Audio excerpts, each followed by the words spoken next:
Olá, meus irmãos, meus amigos, sejam bem-vindos aqui a esse momento de estudo. Nós estamos estudando o livro de Apocalipse e eu gostaria no dia de hoje, para a gente poder aprender algo que tem me preocupado bastante. Nós vamos deixar um pouquinho de lado essa questão da gente estudar livro por livro, a gente vai capítulo por capítulo do livro de Apocalipse, para nós podermos nos dedicar a um detalhe muito importante do livro de Apocalipse que realmente faz com que as pessoas tenham bastante medo da sua leitura. Por isso eu quero que vocês, nesse momento, prestem bastante atenção nesse estudo e, ao final, a gente vai entender melhor o que é o Apocalipse, né? Estamos aí e vamos estudar um pouquinho. Antes, eu convido vocês para fazermos uma oração. Querido bondoso Deus, nós queremos te agradecer por mais um dia concedido a todos nós.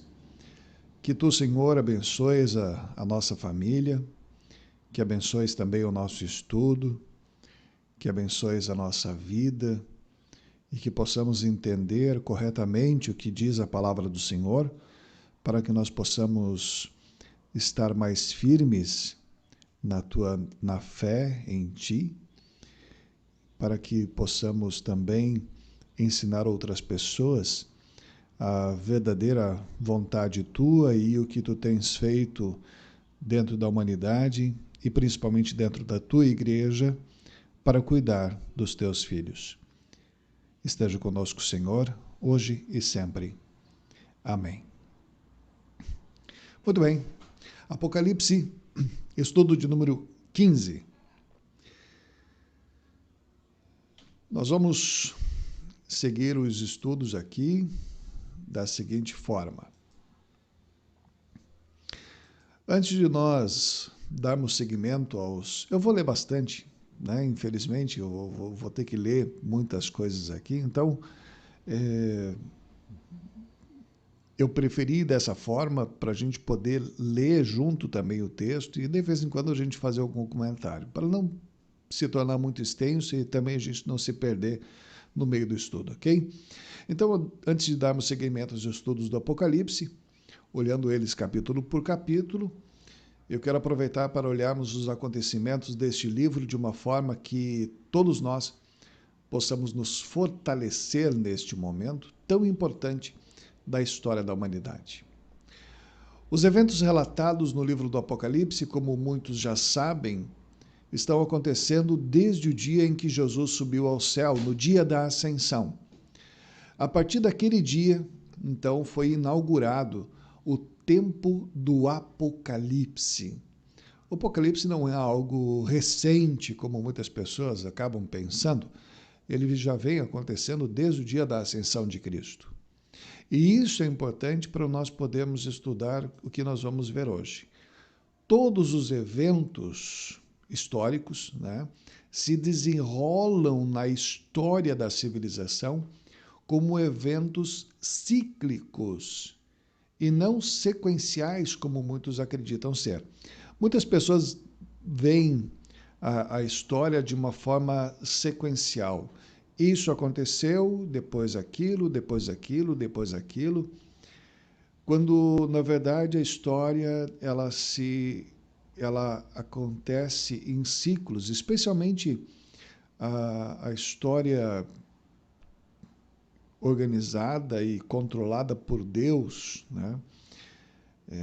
Por exemplo, quando nós ouvimos sobre a chegada dos 4 cavaleiros, né? O cavaleiro branco, vermelho, preto e amarelo, muitas pessoas creem que esta é a ordem de aparição deles, um após o outro, ou seja, o cavaleiro branco vem, termina o que veio fazer, e aí vem o vermelho.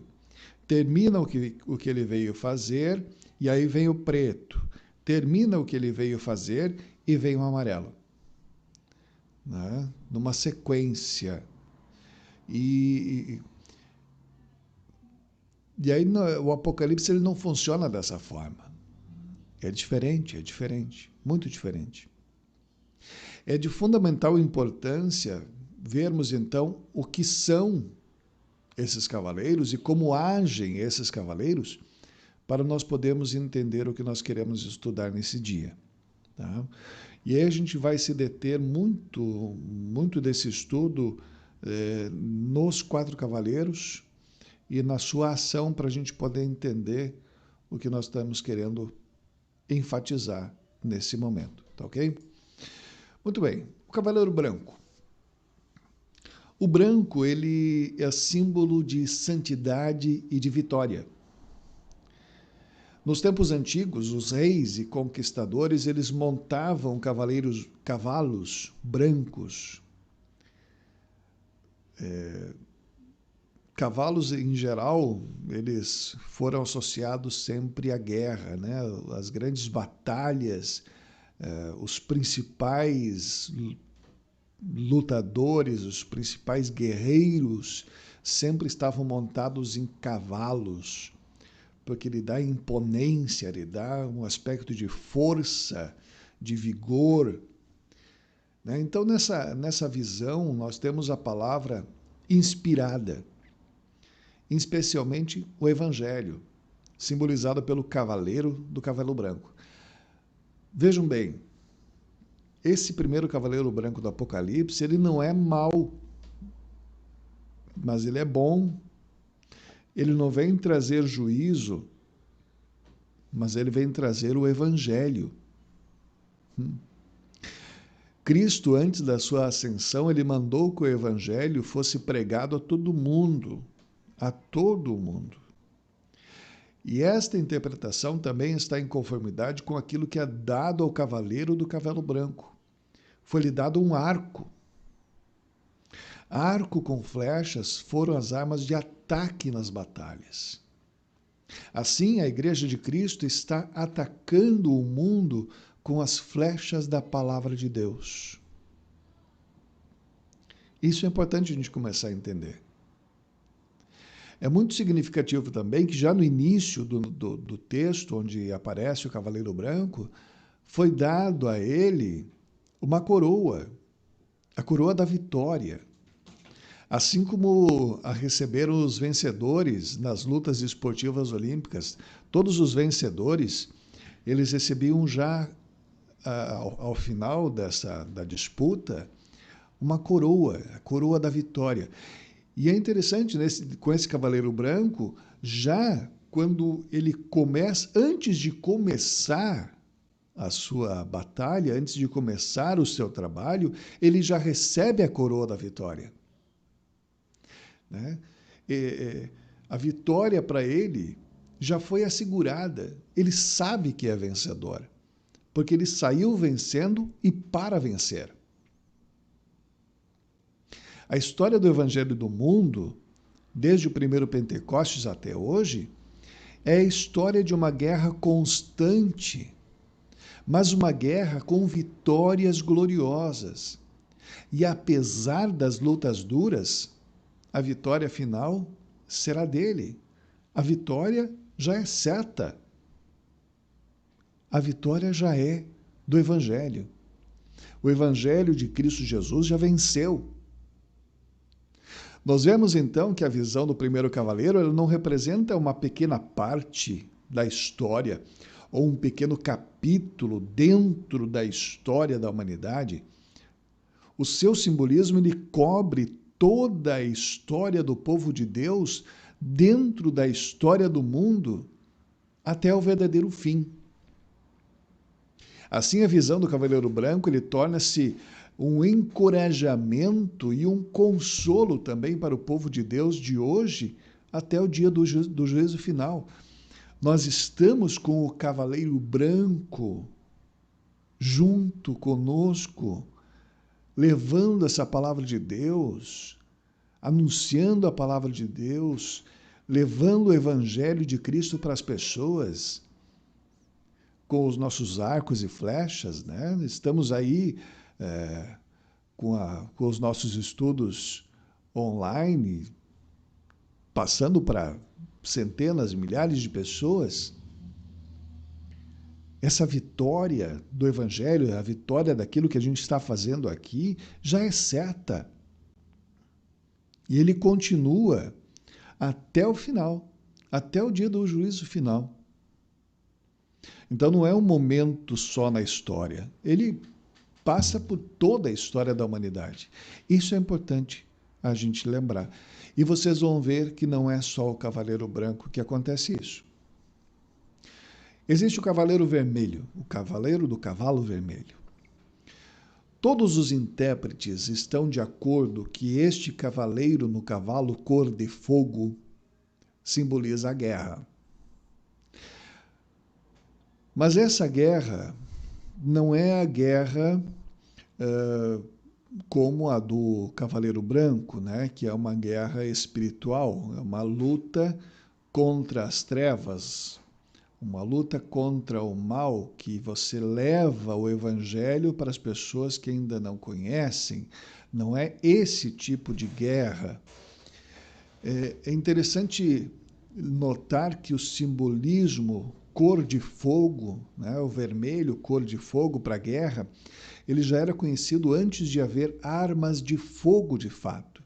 Tem muito a ver com a questão do sangue, do derramamento de sangue, né?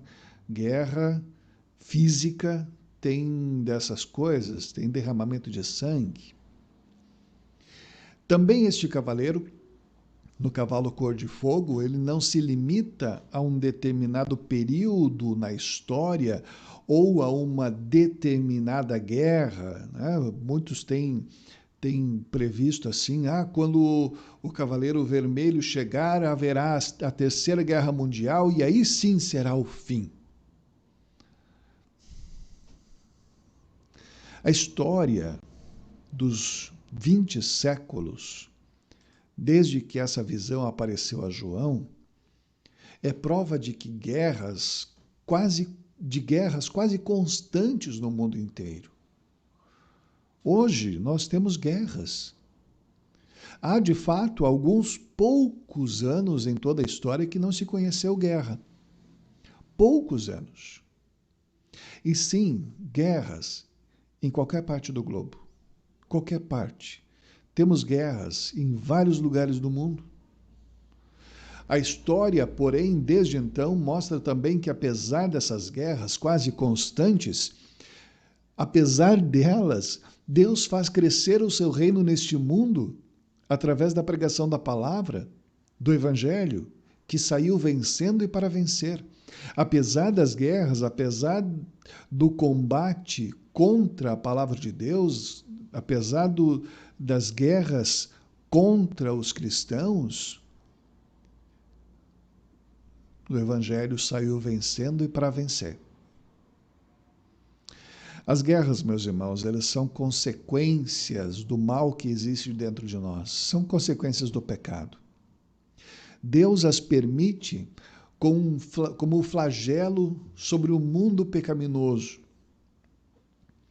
E o povo de Deus, enquanto está aí ainda esperando o fim dos tempos, também sofre com essas guerras.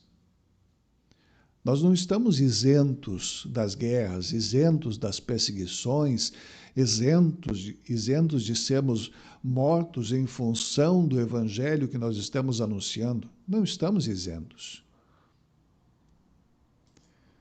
Isso pertence aos sofrimentos que os filhos de Deus experimentam e experimentarão até que o dia glorioso em que o seu Salvador voltará para reinar com eles no novo céu e na nova terra. Até esse dia.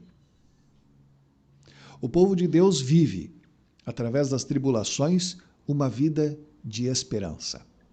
Sim. Também esse cavaleiro está sob a ordem do Cordeiro, não do diabo. Muitas pessoas afirmam, né, que todas as guerras são influências do diabo, é o diabo incitando.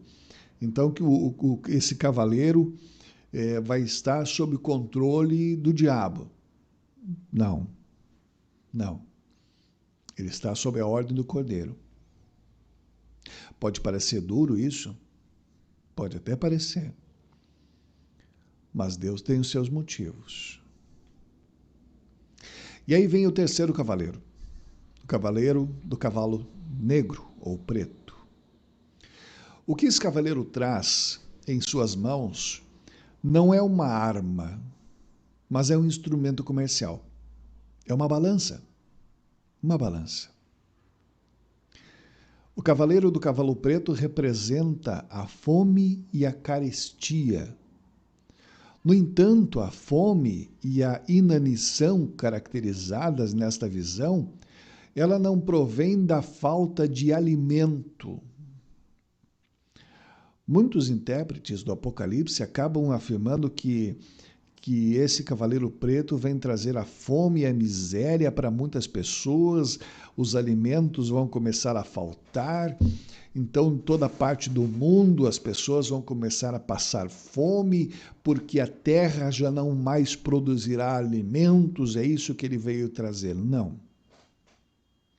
Ela não é a falta de alimento, mas é a injustiça econômica e a falta de uma distribuição desses alimentos de forma mais ou menos justa. O preço do mercado para uma medida de trigo, isto é, 450 gramas, é de 1 denário. Ou seja, 1 denário é o valor do salário de 1 dia de trabalho. Significa, portanto, que um operário precisava trabalhar um dia inteiro para ganhar para si e para a sua família nem meio quilo de trigo, não farinha de trigo, do trigo bruto. É evidente que esse salário é menos do que um salário de fome, não chegando a ser o suficiente para a alimentação de uma pessoa. A situação de total injustiça, ela se mostra no fato de que não falta dinheiro, não é falta de dinheiro. Existem mais alimentos do que o suficiente. Existe alimento, existe dinheiro. O problema está na falta da distribuição justa desses bens. Daí a fome. Essa injustiça econômica ela não é limitada a um determinado período de tempo também. Tá? Não é um período de tempo especial, porque a fome, a carestia, a distribuição dos bens de forma injusta acontece desde que o mundo é mundo. Desde que o mundo é mundo. Sempre existiu. Hoje não é mais do que ontem. Sempre existiu.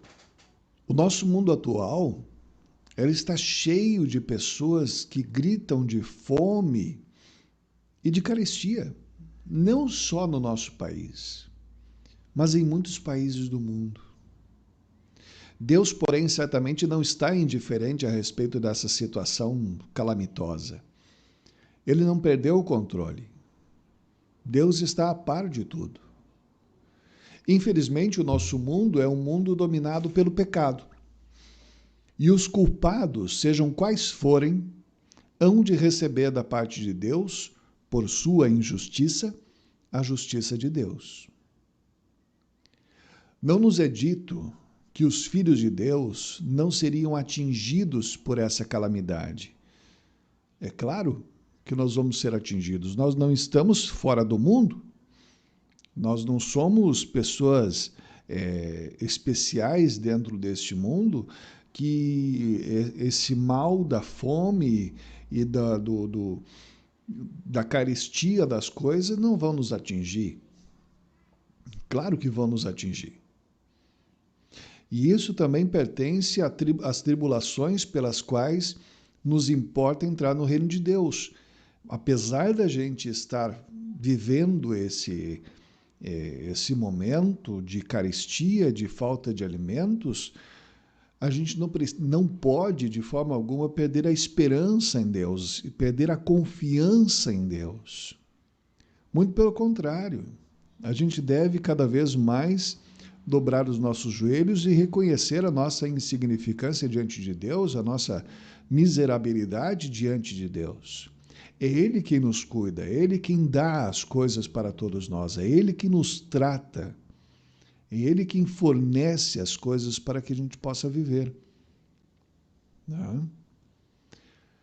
Mas dentro das calamidades desta terra, o povo de Deus, ele deve provar que nele, em Deus, reina supremo o amor, que procura aliviar as necessidades na maneira do possível.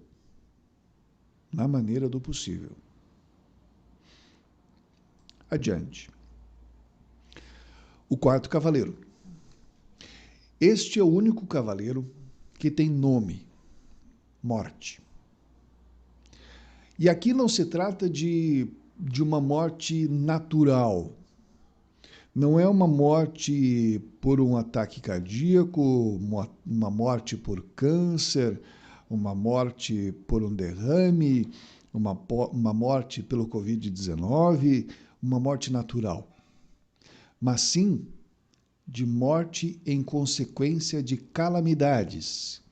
Terremoto, furacão, maremoto, tsunami, raios, entre outros, né? Explosões, como infelizmente aconteceu agora nesses últimos dias aí lá em Beirute.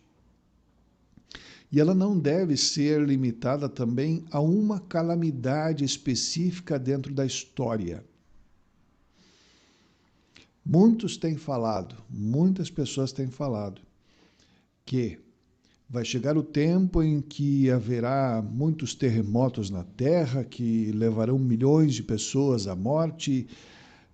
Um cometa vai cair na Terra, vai dizimar a humanidade, e isso é o Cavaleiro Amarelo que veio trazer a morte. Né? Não é um evento específico dentro da história. São calamidades como as que ocorrem sempre de novo no discurso da história. Né?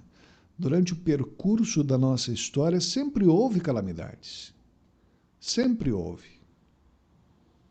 No entanto, esta morte ela não precisa ser temida pelos filhos de Deus, já que aqueles que são filhos de Deus, ao se despedirem desta terra, vão já com sua alma para Deus.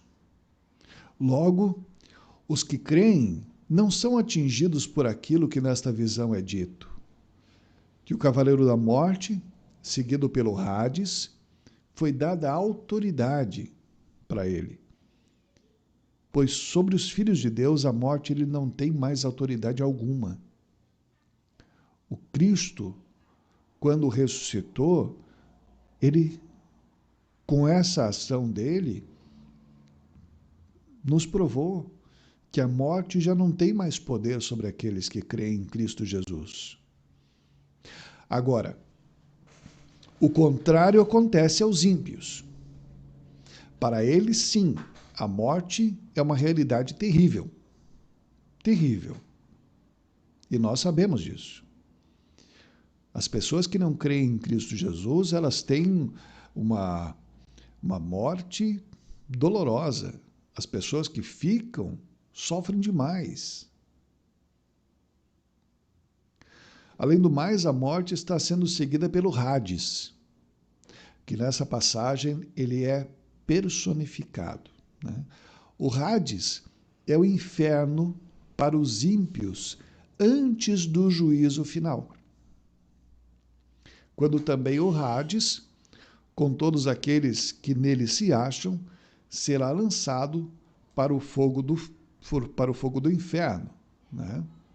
Para o lago de fogo, isto é, para o inferno real do corpo e da alma dos ímpios.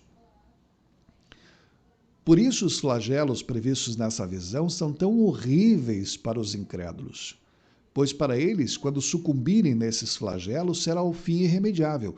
E por isso que eu sempre venho afirmando para todos vocês que para aquela pessoa que crê em Cristo Jesus, ele não precisa ter medo do Apocalipse. Não precisa ter medo desses momentos terríveis que estão acontecendo e que mais tarde, nos próximos estudos, a gente vai ver o que está ocorrendo hoje e o que vai acontecer para mais no futuro. Nós não precisamos ter medo do Apocalipse, medo de todas essas coisas que estão acontecendo, porque nós sabemos que se nós morrermos, nós vamos para o céu junto com Jesus.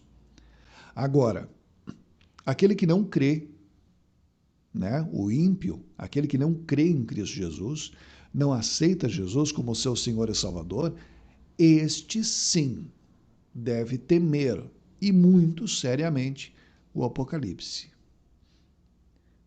Porque o fim dele é trágico, é o inferno.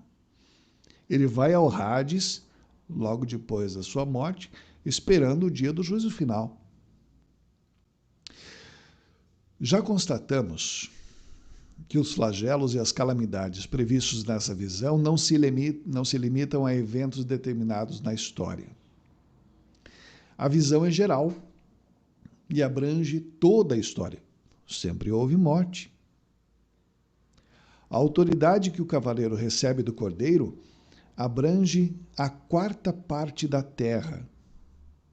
É claro que esta 4ª parte não deve ser tomada de forma literal, certo? Significa que, sem dúvida, muitos homens serão atingidos.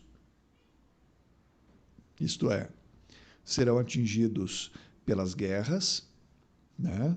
A autoridade para matar a espada, serão atingidos pela fome, os milhões e milhões de pessoas que em toda a Terra sofrem morte de inanição durante a história toda, pela mortandade, através de epidemias que de tempo em tempo, sempre de novo, atingem a humanidade, né? Nós estamos vivendo aí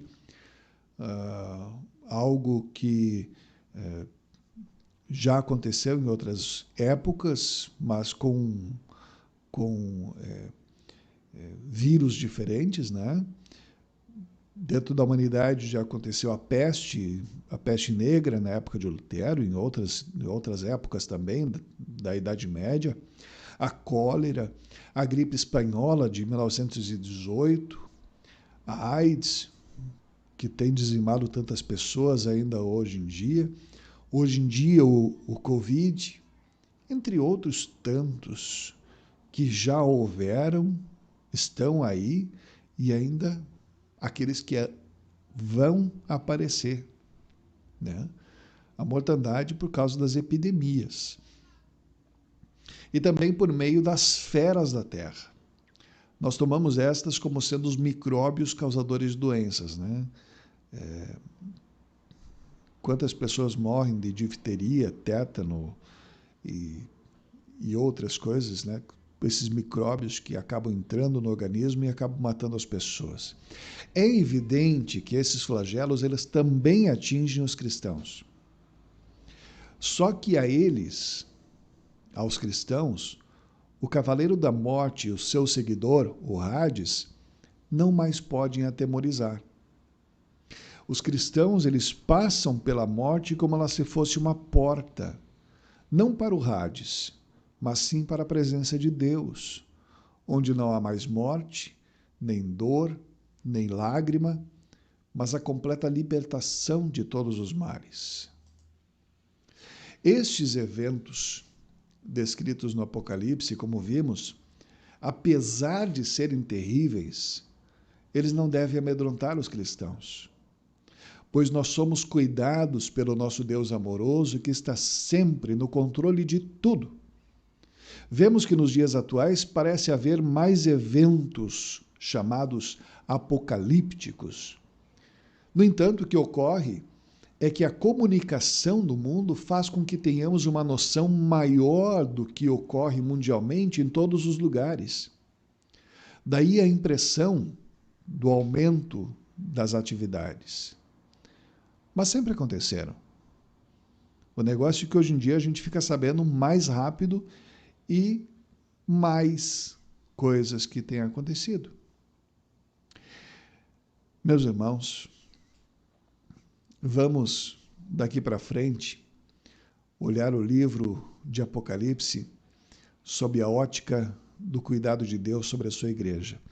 Nos próximos estudos, nós vamos começar a perceber isso, que o Apocalipse, ele muda de fundo, ele deixa de ser só o mundo e ele entra para dentro da igreja.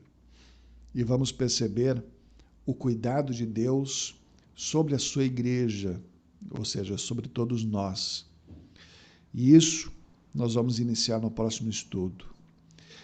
Eu espero sinceramente que esse estudo tenha aberto a vossa mente nesse quesito, né, de poder compreender que esses eventos do Apocalipse, eles não estão restritos a um período de tempo. Eles já vêm acontecendo há muito tempo. Então, não é um evento aqui que diz, olha, surgiu tal coisa, ou um evento ali, olha, vai acontecer tal coisa. É muito complicado.